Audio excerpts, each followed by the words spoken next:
السلام علیکم ورحمۃ اللہ وبرکاتہ۔ الحمد للہ وکفیٰ وسلام علی عبادہ الذین اصطفیٰ، اما بعد۔ اعوذ باللہ من الشیطان الرجیم۔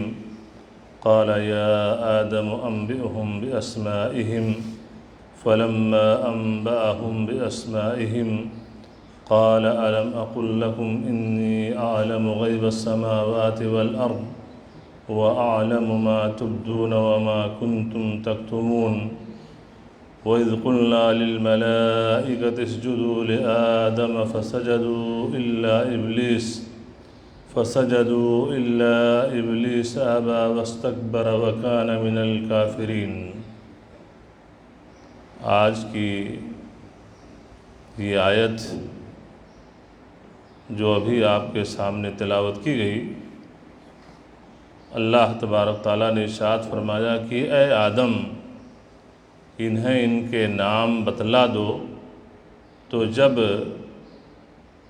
اس نے انہیں ان کے نام بتا دیے، فرمایا کیا میں نے تم سے نہیں کہا تھا کہ بے شک میں آسمانوں اور زمین کی پوشیدہ چیزیں جانتا ہوں، اور جانتا ہوں جو کچھ تم ظاہر کرتے ہو اور جو کچھ تم چھپاتے ہو۔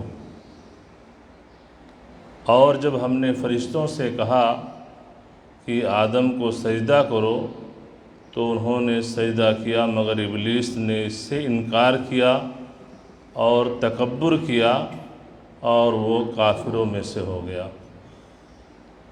یہ دو آیتیں، آیت نمبر 33 اور 34، جس کا ترجمہ آپ کے سامنے پیش کیا گیا، اس سے پہلی آیت میں جہاں اللہ تبارک تعالیٰ نے آدم علیہ السلام کے مقام کو بیان فرمایا کہ آدم علیہ السلام کو وہ علم عطا فرمایا جو اللہ تعالیٰ نے فرشتوں کو نہیں عطا کیا تھا، اور جب فرشتوں نے یہ کہا کہ آپ ایسا خلیفہ کیوں بناتے ہیں کہ جو زمین کے اندر فتنہ و فساد پھیلائیں گے اور خوریزی کریں گے، ہم تو تمہاری حمد و ثنا بیان کرتے ہیں، تمہاری پاکیزگی بیان کرتے ہیں، تو اللہ تعالیٰ نے فرمایا جو میں جانتا ہوں تم نہیں جانتے ہو۔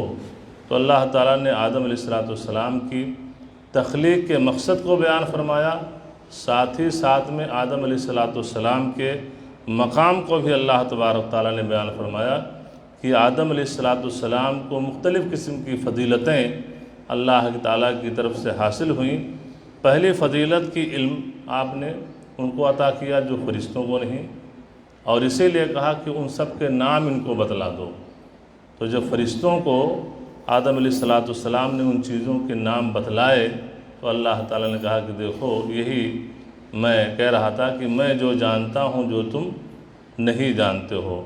پھر دوسرا شرف اور دوسرا مقام اور مرتبہ جو اللہ تبارک تعالیٰ نے آدم علیہ السلام کو بخشا، وہ یہ کہ اللہ تبارک تعالیٰ نے فرشتوں کو ان کے سامنے سجدہ کرنے کا حکم دیا، اور یہ سجدہ عبادت نہیں تھا بلکہ سجدہ تعظیم تھا۔ یہ صرف آداب بجا لانا تھا، نہ کہ یہ ہے کہ ادب، یہ عبادت کا سجدہ تھا۔ اور جب فرشتوں نے سجدہ کر لیا تو ابلیس نے اس سے انکار کر دیا۔ ابلیس نے جو انکار کیا، اس کے انکار کرنے کی جو وجہ تھی، وہ وجہ کہ کبر اور گھمنڈ تھا۔ اس نے کہا اسجد لمن خلقت طینا، کہ کیا میں اس انسان کو سجدہ کروں جس کو تو نے مٹی سے پیدا کیا ہے؟ خلقتنی من نار وخلقتہ من طین، تو نے مجھے آگ سے پیدا کیا ہے اور اسے یعنی آدم علیہ السلام کو مٹی سے پیدا کیا۔ تو اس نے عقل کا زیادہ استعمال کیا، تو عقل کا زیادہ استعمال کرنا بھی یہ نقصان دہ ثابت ہوتا ہے۔ جہاں نص موجود ہو، جہاں حکم الہی موجود ہو، وہاں پر اپنے عقل کو دبا لینا چاہیے، اپنے خواہشات کو دبا لینا چاہیے، اور اللہ اس کے فرمودات کو اپنے سر آنکھوں پہ رکھ لینا چاہیے، کیونکہ عقل کا استعمال زیادہ جو نصوص کے خلاف ہو جائے، جو اللہ کے حکم کے خلاف ہو جائے، اللہ کے رسول صلی اللہ علیہ وسلم کے حکم کے خلاف ہو جائے، تو وہ چیز انسان کے لیے تباہی و بربادی کا سبب ہوتی ہے۔ تو اس نے عقل کا زیادہ استعمال کیا، اور دوسرے کی اس نے کبر اور گھمنڈ سے کام لیا، تو اس کی بنیاد پر وہ راد درگاہ ہوا۔ اور اسی لیے اللہ کے رسول صلی اللہ علیہ وسلم، صحیح مسلم کی وہ حدیث جس میں اللہ کے رسول صلی اللہ علیہ وسلم نے فرمایا کہ لا يدخل الجنہ من کان فی قلبہ مثقال ذرۃ من کبر، جس انسان کے دل میں ذرہ برابر بھی کبر ہو، گھمنڈ پایا جائے، وہ انسان جنت میں داخل نہیں ہوگا۔ فقال رجل ان الرجل يحب ان يكون ثوبه حسنا ونعله حسنا، فقال ان اللہ جمیل يحب الجمال، الکبر بطر الحق وغمط الناس۔ اللہ کے رسول صلی اللہ علیہ وسلم نے جب یہ فرمایا کہ جس انسان کے دل میں ذرہ برابر، رائی کے دانے کے برابر بھی کبر اور گھمنڈ پایا جائے، انسان جنت میں نہیں داخل ہوگا، تو ایک صحابی نے کہا کہ اللہ کے رسول صلی اللہ علیہ وسلم، ایک انسان ہے جس کی یہ چاہت ہوتی ہے، جو اس چیز کو پسند کرتا ہے کہ اس کا کپڑا خوبصورت ہو، اچھا ہو، اس کا جوتا اچھا ہو، برانڈڈ کپڑے پہنے، برانڈڈ جوتے ہوں، یہ سب اس کی مطلب مزاج اس کا ہے کہ یہ سب چیزیں اچھی ہوں، تو کیا یہ بھی گھمنڈ میں داخل ہے؟ یعنی صحابی کے پوچھنے کا مطلب تھا کہ کیا یہ بھی چیز گھمنڈ میں داخل ہے؟ یہ آدمی اچھا پہننا چاہتا ہے اور اچھا لباس اس کا ہو، اچھا جوتا ہو، یہ تمام چیزیں، لباس اچھا ہو، تو ایسا تو نہیں کہ یہ چیز بھی گھمنڈ میں داخل ہے؟ تو اللہ کے رسول صلی اللہ علیہ وسلم نے فرمایا کہ دیکھو، ان اللہ جمیل یحب الجمال، اللہ تعالیٰ کی ذات بھی جمیل ہے اور اللہ تعالیٰ جمال اور خوبصورتی کو پسند فرماتا ہے۔ الکبر بطر الحق وغمط الناس، کبر کسے کہتے ہیں، گھمنڈ کسے کہتے ہیں؟ کبر یہ ہے کہ انسان حق بات کا انکار کرے اور لوگوں کو حقیر اور کمتر سمجھے، تو یہ اللہ کے رسول صلی اللہ علیہ وسلم نے کبر اور گھمنڈ کی تعریف کی۔ اور ظاہر سی بات ہے کہ ابلیس نے حق بات کا انکار کیا۔ اللہ تعالیٰ نے کہا کہ آدم علیہ السلام کو سجدہ کرو، ہونا کیا چاہیے تھا؟ اسے فرشتوں نے سجدہ کر لیا۔ ابلیس کو بھی چاہیے تھا کہ اللہ کے حکم کو بجا لاتے ہوئے وہ سجدہ کر لیتا، لیکن جب اس نے اس سے انکار کیا تو یہ انکار کیا تھا؟ یہ انکار استکبار، کبر اور گھمنڈ کی بنیاد پر تھا۔ اور آج بھی دیکھیے کتنے لوگ ہیں کہ جو اس کبر اور گھمنڈ کی بیماری میں مبتلا ہے۔ آپ دیکھیے کہ ایک انسان کسی مسئلے میں کچھ اختلاف ہو گیا، اب یہ ہے کہ یہ چیز جائز ہے کہ ناجائز ہے، ایسا کیا جائے کہ نہ کیا جائے۔ ایک طرف سے ایک انسان اس کے سامنے اللہ کا فرمان پیش کرتا ہے کہ وہ قرآن کریم کے اندر فلاں صورت میں فلاں آیت میں اللہ تعالیٰ نے یہ فرمایا ہے، یہ ایسا ہے۔ اللہ کے رسول صلی اللہ علیہ وسلم نے فلاں حدیث میں یہ فرمایا ہے، آپ صلی اللہ علیہ وسلم کا فرمان یہ ہے، لیکن وہ بیچارہ سامنے والا، وہ تو بات آپ کی صحیح ہے، لیکن اب یہ لیکن جو آ رہا ہے یہ کیا ہوا؟ یہی حق بات کا انکار کرنا ہے۔ جب نبی کریم صلی اللہ علیہ وسلم کی صحیح احادیث سامنے آ گئیں، اللہ تعالیٰ کا فرمان سامنے موجود ہے، تو یہ دو دلیلیں موجود ہیں، پھر اس میں چوں چرا اور لیکن اور مگر کی کوئی گنجائش باقی نہیں رہے گی۔ اور اگر لیکن اور اگر اور مگر اس میں لگ رہا ہے تو یہی چیز کیا ہے کہ اس حق کا انکار کیا جا رہا ہے، تو یہ چیز بھی کبر اور گھمنڈ میں داخل ہے۔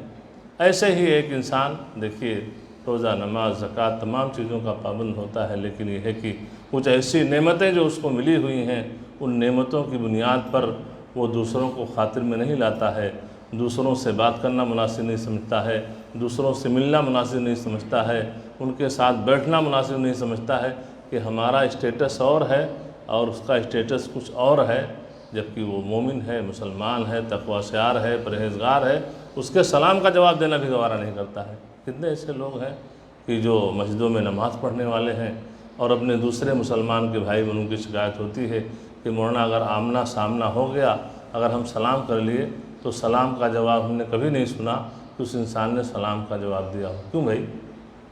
اس لیے کہ وہ غریب انسان ہے، آپ مالدار ہو، اس لیے کہ وہ غیر تعلیم یافتہ ہے، نان ایجوکیٹڈ ہے، آپ ایجوکیٹڈ ہیں، آپ تعلیم یافتہ ہیں، اس لیے کہ وہ ذرا اتنا ہینڈسم خوبصورت نہیں اور آپ خوبصورت ہو نہیں۔ یہ تمام چیزیں کیا ہیں؟ یہ تمام چیزیں کبر اور گھمنڈ میں داخل ہیں، جس سے ایک انسان کو بچنا چاہیے۔ تو بہرحال اللہ تبارک تعالیٰ نے ان آیات میں آدم علیہ السلام کے مقام کو ظاہر کیا کہ ان اسماء اور ان چیزوں کا علم اللہ تعالیٰ نے دیا جو فرشتوں کو نہیں دیا۔ دوسری یہ ہے کہ مقام اللہ تبارک تعالیٰ نے اللہ کے رسول آدم علیہ السلام کو بخشا کہ فرشتوں کو سجدہ کرنے کا حکم دیا، اور یہ سجدہ سجدہ تعظیم تھا، سجدہ عبادت نہیں تھا، کیونکہ سجدہ عبادت یہ سجدہ عبادت کے طور پر کیا جائے تو یہ صرف اور صرف اللہ کے لیے ہے، کسی اور کے لیے سجدہ نہیں ہے۔ اسی لیے بعض وہ حدیث جس میں یہ صراحت موجود ہے کہ اللہ کے رسول صلی اللہ علیہ وسلم نے فرمایا کہ اگر میں کسی انسان کو سجدہ کرنے کا حکم دیتا کہ کسی کے لیے سجدہ کرے، لَأَمَرْتُ الْمَرْأَةَ أَن تَسْجُدَ لِزَوْجِهَا، تو میں ایک بیوی کو حکم دیتا کہ وہ اپنے شوہر کو سجدہ کرے۔ تو معلوم یہ ہوا کہ آدم علیہ السلام کو جو اللہ تعالیٰ نے فرشتوں کو حکم دیا تھا کہ فرشتے آدم علیہ السلام کو سجدہ کریں، یہ سجدہ تعظیم کے طور پر تھا اور یہ سجدہ عبادت کے طور پر نہیں تھا، کیونکہ سجدہ عبادت اس روئے زمین پر صرف اور صرف اللہ کے لیے ہے، کسی اور کے لیے نہیں ہے۔ تو یہ چند باتیں تھیں جو ان آیات کے حوالے سے آپ کے گوشے گزار کی گئیں۔ اللہ تبارک تعالیٰ سے دعا ہے کہ اللہ تبارک تعالیٰ ہم تمام لوگوں کو کبر اور گھمنڈ جیسی بری صفت سے اللہ تعالیٰ ہمیں بچائے، اور یہ ہے کہ اللہ تبارک تعالیٰ ہمیں اللہ تعالیٰ کے لیے تواضع اور خاکساری برتنے کی توفیق عطا فرمائے، کیونکہ اللہ تبارک تعالیٰ کو کبر اور گھمنڈ پسند نہیں ہے، اور اللہ تعالیٰ کو تواضع اور خاکساری یہ پسند ہے۔ اللہ تعالیٰ ہم سب کو اس کی توفیق عطا فرما۔ وصلی اللہ علی نبینا محمد وعلی آلہ وصحبہ وسلم۔ والسلام علیکم ورحمۃ اللہ وبرکاتہ۔